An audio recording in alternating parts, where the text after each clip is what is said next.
اور جیسا کہ حضرت اقدس محمد مصطفیٰ صلی اللہ علیہ وآلہ وسلم نے فرمایا، بھائی بھائی ہو جاؤ، ایک مسلمان دوسرے کا بھائی ہے، اس سے مسلمانوں کے اندر جو نیکی کی روح حضور صلی اللہ علیہ وآلہ وسلم دیکھنا چاہتے ہیں اس کی اعلیٰ تعریف فرما دی۔ اس لفظ کو، اس فقرے کو بھلا کر ایک عام انسان کو یہ سمجھ نہیں آ سکتی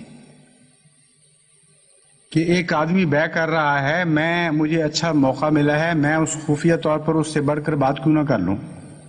کیوں نہ اس سودے کے اندر داخل ہو کر اسے اپنا لوں، اس میں کیا نقصان کی بات ہے؟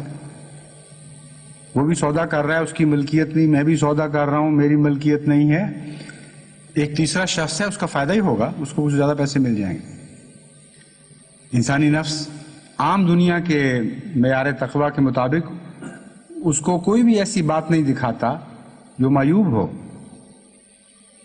بلکہ اس کو بہتر حسین کر کے دکھاتا ہے کہ ہاں بڑی اچھی بات ہے، ایسا کر لو۔ لیکن بھائی بھائی نے جا کر سارا مسئلہ، سارا معاملہ کھول دیا، ہر بات کی وضاحت فرما دی۔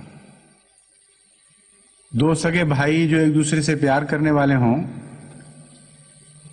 وہ ایک دوسرے سے اپنے سودے چھپایا تو نہیں کرتے،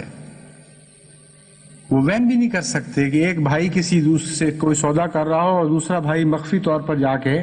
اس سے بڑھ کر بولی دے کے اس کے سودے کو اپنا لے۔ جب بھائی بھائی کے نقطہ نگاہ سے دیکھیں تو اتنی اخلاق سے گری ہوئی اور کمینی حرکت نظر آتی ہے کہ خاندان کے ماحول میں یہ سوچا بھی نہیں جا سکتا۔ پس حضرت اقدس محمد مصطفیٰ صلی اللہ علیہ وآلہ وسلم نے جب اپنے سینے پہ ہاتھ رکھا، اپنے دل کی طرف اشارہ فرمایا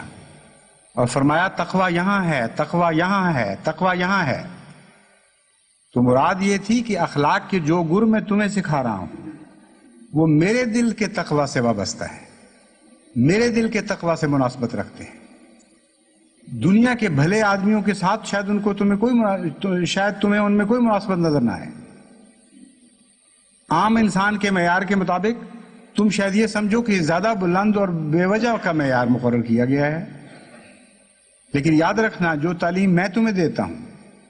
وہ اپنے دل کے تقویٰ کی لحاظ سے تعلیم دیتا ہوں۔ اگر میرے جیسا بننا چاہتے ہو، اگر مجھ سے محبت کرتے ہو، اگر میری غلامی کا دعویٰ ہے تو پھر مجھ سے تقویٰ سیکھو، غیروں سے نہ تقویٰ سیکھو۔